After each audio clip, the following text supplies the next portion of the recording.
Hey everyone, Nate here with Misbehavin'. Today I'm going to be setting up and testing the WORX leaf mulcher. Let's get started.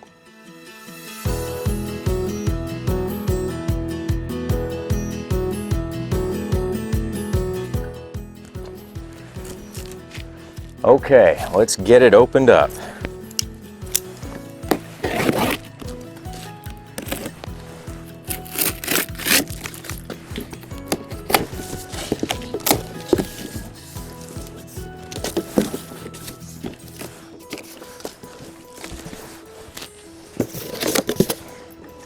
Well, packaging is compact, that's for sure.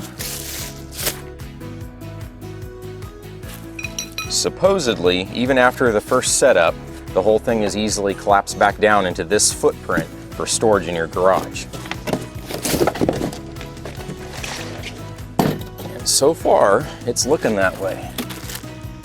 All right, looks like our manual and extra string.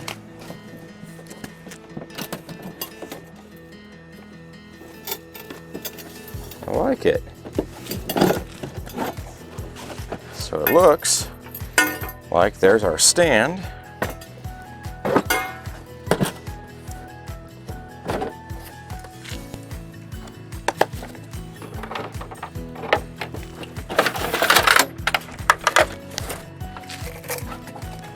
That's the primary motor right there.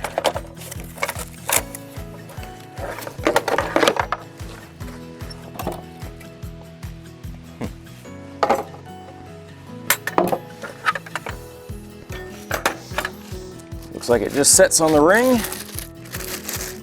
I'm one of those guys who rarely looks at the instruction manual, but since I have to make a video that you all want to watch that's short, I think I better have a look.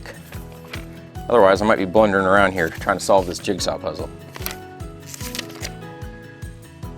All right. This is just the owner's manual. It looks like the setup instructions are 1.5 pages of step 1, 2, 3 pictures, not even words. So you don't have to worry about that translation issue on a poorly written manual. All right, we took it apart. We set it on the base. The next is the big ring. Shows it setting down in here. And then take the turnbuckles and lock them in.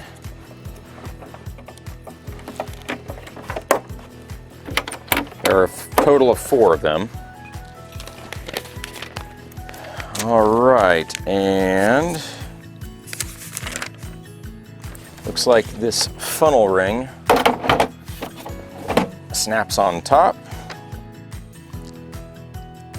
And that is pretty much it.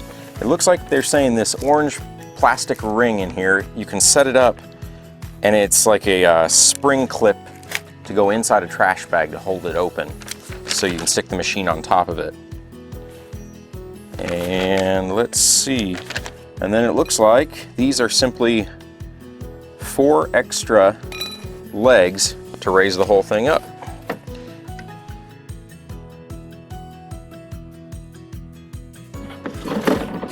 Okay. It's like pretty simple and straightforward. Simple in, out, on, off. Let's get it down to the leaf pile and test it out. Okay, now that I've got it set up, let's load it up and see how it works. I'm also going to be using these handy little leaf scoop paddles. They're not too expensive. They make it real easy to load leaves by hand.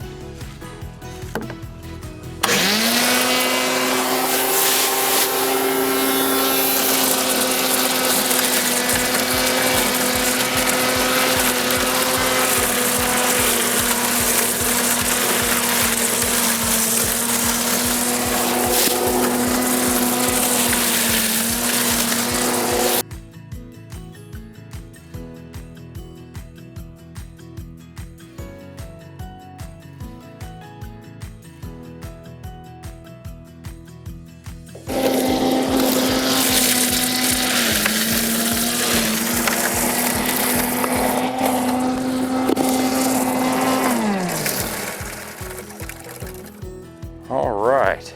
Well, last time I raked it out from underneath, but it fluffed the pile, whereas this stuff is, I'd say, fairly dense. So this time, I'm just gonna pick the whole unit up at the risk of messing up the framing of this shot, and we're gonna go again.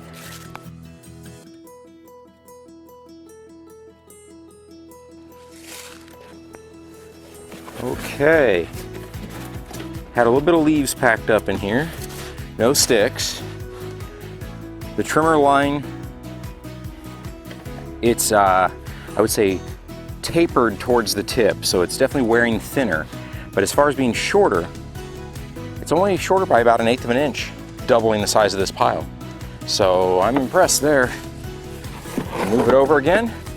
Hopefully I'm still in frame, tell you what. Move it back here. That looks like that should be good. And back to it. Okay, little point of review. So most of the leaves I've been putting through have been sweet gum and box elder. They're pretty fine and they've been very dry. They shred up great.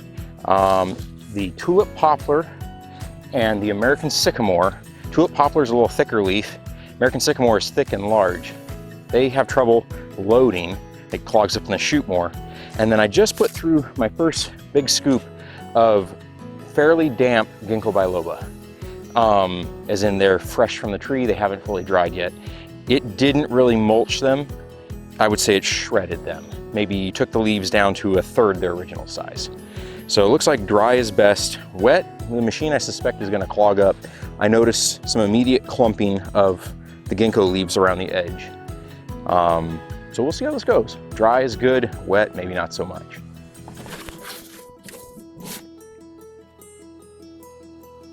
Okay, so I just dumped in a full scoop of nothing but the wet ginkgo biloba. That actually shredded much better than the ones that had maybe 1/3 ginkgo mixed with dry leaves. Those ended up with whole leaves coming right through the shred.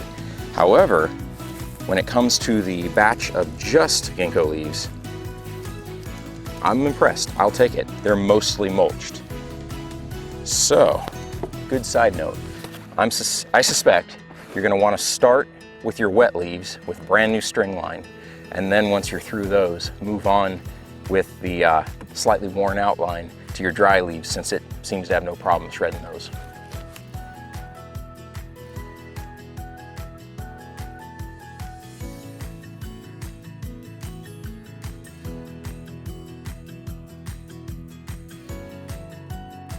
Okay, it seems we have reached the end of life for our string. We're getting clumps of material hanging up around some of the holes and around the edges. The string is worn to a complete taper, very frayed, and probably 1.5 inches shorter than when we started.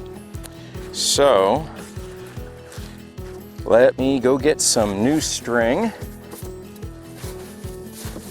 I'm gonna first clean out the debris. Looks like the debris was clogging up mostly due to some loblolly pine needles that weren't getting broken or chipped, and they were forming little twig mats over some of the holes that would then collect leaves. All right, let me go get some string and we'll change it out. Okay, got the string. I'm gonna release the top. Let's see, looks like you pull out on the tabs. So it goes through here. You make sure you have it half and half out there, and then both of these lines go through a hole that then cause it to exit out the side.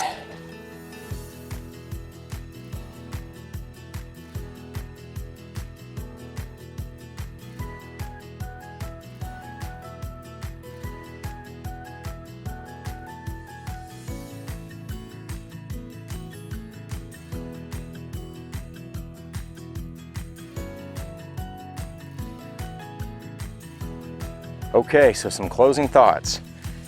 For the money it cost, I think it was approximately $150, $160. I would say it's worth it.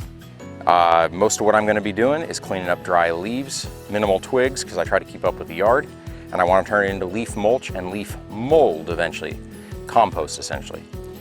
It does its job. It looks like I'm going to be going through 3 sets of line today. It's, I think, 093, 095 diameter. I'm going to see if I can't step that up to 105. Be a little beefier. The wet leaves doesn't do so well on. The dry leaves, it does a great job on. Be patient. You can only feed so many through at one time, and that can be a little bit of a frustration. I wish the hopper was a little bigger to accommodate a bunch of leaves, or a scoop, and then I could feed them in as needed. It also would be nice maybe if there was some way or an agitation system that would pull the leaves in. There's not really a downdraft, so it's gravity only or what you push in.